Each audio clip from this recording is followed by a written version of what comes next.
안녕하세요. 반갑습니다. AP투자연구소의 이정열 전략팀장입니다. 자, 금일은 4월 12일, 현재 시각은 1시 29분을 지나가고 있습니다. OCI고요. 코드번호 010060입니다. 자, OCI도 오늘 대형주들 같은 경우에서 좀 힘을 못 쓰고 있는 상황들이에요. 대체적으로 SK 같은 반도체 쪽이라든가 삼성전자 쪽이라든가 뭐 LG전자, 뭐 대한항공 뭐 등등등 제가 브리핑을 드리는 대형주들 같은 경우에서는 대체적으로 좀 조정을 좀 받고 있는 그런 상황입니다. 지금 시장도 좀 애매하긴 해요. 최근에 반도체 중심으로 외국인이나 기관이나 좀 매수세를 좀 보여주면서 지수가 조금 상승할 수도 있는 가능성들이 좀 높겠구나라는 기대감을 조성을 했는데, 지금 같은 경우에서는 조금 수급적인 측면에서 매도세를 보이고 있으면서 좀 혼조세를 좀 보여주고 있는 와중에 코스닥 쪽으로 좀 더 집중하고 있는 그런 모습이죠. 코스닥에 집중이 되면서 코스피는 조금 뭐랄까 온기가 조금 좀 코스닥의 종목들이 좀 더 상승세가 좀 크다 보니까 코스피 쪽보다는 아무래도 시총이 좀 작은 코스닥 쪽으로 좀 집중하고 있는 그런 모습인 것 같습니다. 하락 상승하는 종목들도 코스닥이 좀 더 많은 상황들이죠. 외국이나 기관에서 좀 매도세를 좀 보여주고 있는데 코스닥에 좀 집중되고 있는 모습을 좀 보여주다 보니까 우리 대형주들은 조금 힘은 약간 살짝 약한 그런 모습을 좀 보여주고 있어요.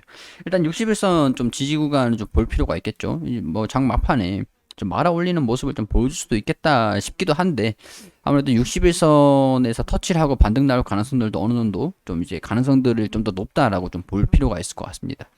지금 같은 상황에서는 얘만 이렇게 좀 힘들어하는 모습이 아니라 단기 차익 실현 매물들이 좀 차익 실현 할 것도 없는 공간이긴 한데 단순히 뭐 수급적인 부분에서 조정이 좀 있는 그런 상황이에요. 근데 그렇게 매도 폭 자체가 크진 않습니다.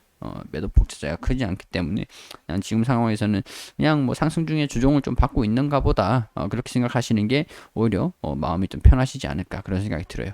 자, 지금 61선에서 지지 반등 같은 거를 기대를 해볼 수 있는 상황들이고, 61선 좀 이탈을 해버리면 다시 반등이 나와가지고 21선에 안착을 하는 게 중요해요.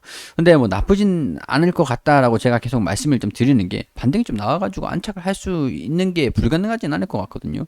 그 이유는 지금처럼 이제 설명을 드리는 부분들이 거시적인 부분에서도 긍정적이기 때문에 OCI 태양광 엑시트로 적자 탈출, 두 자릿수 이익률, 원가율 높고 원가율이 높은, 그러니까 뭐 임금이라든가 그런 부분들이 되겠죠. 세금이라든가 말레이시아로 좀 집중을 하면서 그 폴리실리콘을 생산을 하는데, 말레이시아에서 폴리실리콘 산업을 완전히 안 하겠다라고 얘기를 한 게 아니라 말레이시아로 공장을 옮긴 거죠. 그러니까 이제 영업이익률 좀 증가될 수 있고 그런 와중에 호황기를 맞아가지고 미소를 띠고 있다. 반도체용도 수익성 제고가 기대가 되면서 일시 하락 재무제표가 이제는 회복을 할 것이다라고 기대를 하고 있는 겁니다.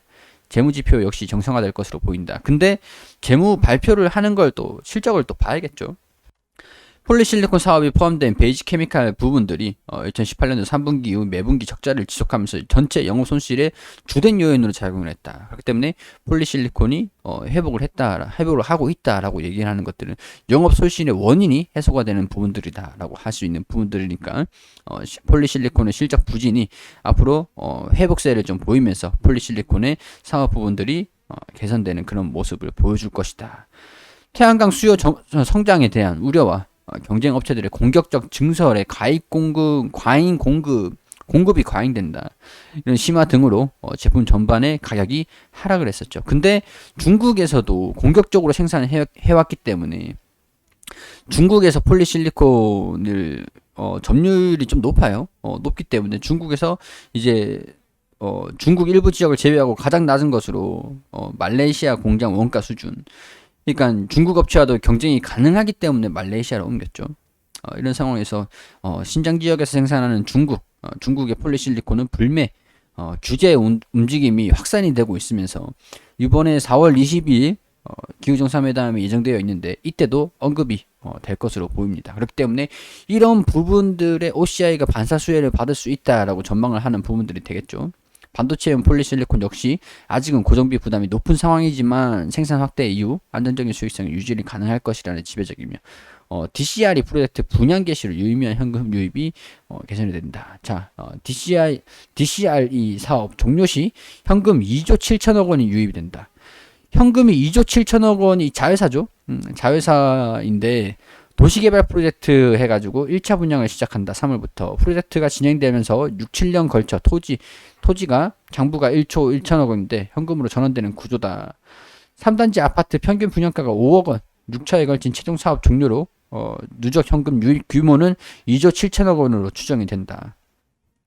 이런 부분들인데 뭐 폴리실리콘 가격은 당분간 지속될 전망이다. 강세를 중국발 웨이퍼 증설이 가격이 상승이 주 원인이었다. 그러니까 중국에서 공격적으로 생산을 하는 부분들이 뭐랄까 가격이 이거 가격 하락의 주 원인이라고 볼 수가 있겠죠.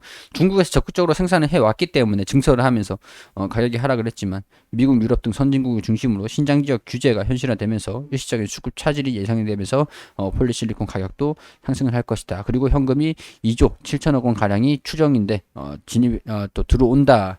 자, 그렇게 되면 2조 7천억 원인데 시가총액이 지금 2조 8천이라는 거죠. 얘네들이 가지고 있는 이 기업을 인수를 하는 게 2조 8천이면 인수를 하는데 이 기업이 가지고 있는 현금이 2조 7천이라고 보면 됩니다. 근데 다른 부분들을 다 제외하고죠. 그러니까 만약에 이 기업을 2조 8천으로 인수를 해버린다고 하면은 자회사가 현금이 2조 7천을 얻는 거라고 볼 수가 있는 거겠죠. 그러니까 지나친 저평가가 아닌가 그렇게 볼 수 있는 요인들이라고 할 수 있을 것 같습니다. 현금만 해도 2조 7천인데. 자, 이런 부분들로 올해 흑자가 기대가 되고 있는 부분들이고, 단기 시황과 중장기 시황 사이에서 고민이 필요하다라는 리포트가 나왔는데, 이거는, 제가 봤을 때는 태양광의 수요를, 태양광의 이제, 그 태양광 산업의 수요를 완전히 예상을 하진 않고, 어느 정도로 증가될 것인가. 그러니까, 이게 무슨 얘기냐면, 중국에서의 그 제품 생산하는 것들을 사용을 하지 않는다라고 얘기를 하는 것 같으면 다른 회사들 중국 외에 기업들이 폴리실리콘 생산을 늘릴 거잖아요. 시장의 수요를 감당하기 위해서. 늘린다라고 하면은 시장이 안정화가 됐을 때 그 공급이 과잉이 되지 않을까. 공급이 좀 더 많은 상황들이 좀 되지 않을까. 태양광 산업이 성장을 얼마나 하는가에 따라서 좀 달려있는 부분들이긴 하지만 예를 들어서 우리 반도체가 지금 엄청 부족하다라고 하는데 코로나 때문에 생산을 줄였기 때문에 반도체가 재고가 많지 않은 상황에서 경기가 빠르게 회복이 됐으니까 그런 거죠. 그러니까 폴리실리콘도 마찬가지입니다. 반도체처럼 생산을 좀 줄이고 있다가 갑자기 이제 중국에 대한 공급이 줄어버리면은 시장에서 공급 대비해서 수요가 더 많은 상황들이니까 그렇기 때문에 공급을 늘리는 상황에서 수요가 지금 이제 단기적으로 공급을 여기서 이 점유율에서 중국이 빠져버리니까 빈 공간을 채우기 위해서 증설을 계속 할 건데 수요는 유지가 되고 있고 만약에 증설만 해서 생산하는 걸 수요에 맞췄다라고 하는 것 같으면은 공급이 생산이 과잉해 올 수 있는 부분들이죠. 이건 수요에 따라서 변화가 있을 겁니다. 이 수요가 어떻게 되는지가 추후에 중요하게 작용이 될 수도 있겠죠. 자, 뭐 일단은 폴리실리콘 자체가 호실적이 그 적자의 주된 원인이었는데 호실적이 낼 것이다라고 하는 전망이 나온다는 것 자체는 긍정적이라고 볼 수가 있겠죠. 자, 실적적인 부분에서 우리 연간 실적을 보면 이번 연도는 아직까지는 적자는 날 것이다라고 전망을 했는데 추정치가 상향이 됐어요. 상향이 되면은 마이너스 EPS가 마이너스 10,000원을 계산을 하면서 PER이 계산을 할 수가 없었습니다. 근데 이번 연도 8,650원으로 개선이 된다라고 하는 것 같으면은 자, PER이 13배. 근데 자회사가 현금 2조 7천이 가지고 있고 들어온다라고 하면은 13배의 저평가가 되고 있는 구간에서 자회사의 가치만 따지고 보면은 굉장히 저렴하다라고 볼 수가 있는 부분들이 되겠죠. 자, 근데 이거는 실적을 막상 확인을 해 봐야 되는 부분들입니다. 1분기 실적, 2분기 실적, 3분기 실적 나올 건데 일단 1분기 실적 먼저 봐야 되는 부분들이 좀 되겠죠. 1분기와 2분기 실적을 좀 집중하면서 주가가 좀 동기화되는 현상이 이루어지지 않을까. 그런 부분들이 조금 긍정적이다. 좀 기대가 되는 부분들이다. 이렇게 해석을 하시면 되겠습니다. 이전에 OCI를 브리핑을 드린 이후에 좀 많이 어느 정도 올라왔어요. 올라왔는데 그래도 아직까지는 재평가를 받고 있다라고 생각되는 부분들이 아니거든요. 제 기준으로는. 그렇기 때문에 뭐 저 같은 경우에서는 좀 장기적인, 좀 중기적인 그런 관점으로 계속 지켜보지 않을까 그런 생각이 좀 들어요. 그리고 우리 AP 투자연구소에서 김용재 소장님께서 매일매일 무료로 종목을 추천드리고 있습니다. 검색창에 AP투자연구소라고 검색하시면 상단에 홈페이지가 나옵니다. 홈페이지로 들어오셔가지고 여기 무료 추천 종목 게시판에 들어오시게 되시면 매일매일 종목을 추천드린 게시판들이 확인이 되시죠. 자, 여기 4월 9일 금요일 무료 추천 종목 게시판으로 들어오게 되시면 우리 통상적으로 이제 장전에는 뉴욕 증시가 어떻게 진행이 됐는지 설명을 드리고 9시가 되면은 종목을 추천해 드립니다. 원익큐브 현재가 6,200원, 1차 목표가 6,385원, 손절가 5,800원. 그리고 9시 2분에는 시공테크 현재가 6,750원, 1차 목표가 6,950원, 손절가 6,500원으로 대응하시라고 말씀드리고 9시 3분에 한국종합기술 현재가 9,300원 기준 매수가 드렸고 1차 목표가 9,580원, 손절가 8,910원으로 대응하시라고 세 종목 추천드렸습니다.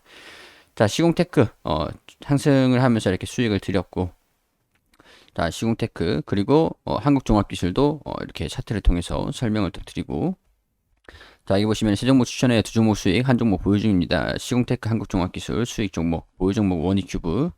이게 단타에 대한 그런 개념이다 보니까 매수가, 손절가, 목표가 잘 지켜주시라고 당부를 이렇게 또 드리죠.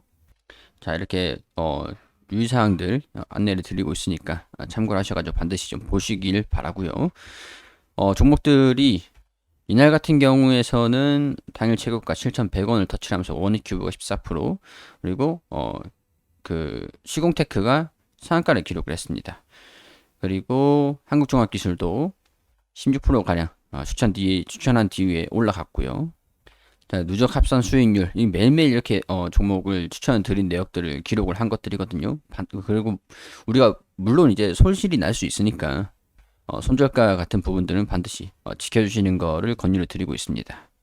자, 뭐 우리 단기적으로 수익이 좀 필요하신 분들 같은 경우에 초단타로 빠르게 결론을 짓고 싶다라고, 그런 부분들이 필요하다라고 하시는 분들께서는 들어오셔가지고 도움을 받으시면 좋겠죠. 홈페이지 여기 보시면은 일별, 월별 이렇게 쭉 결산이 있습니다. 무료 시연 신청도 있으니까 많은 관심 부탁드리겠습니다.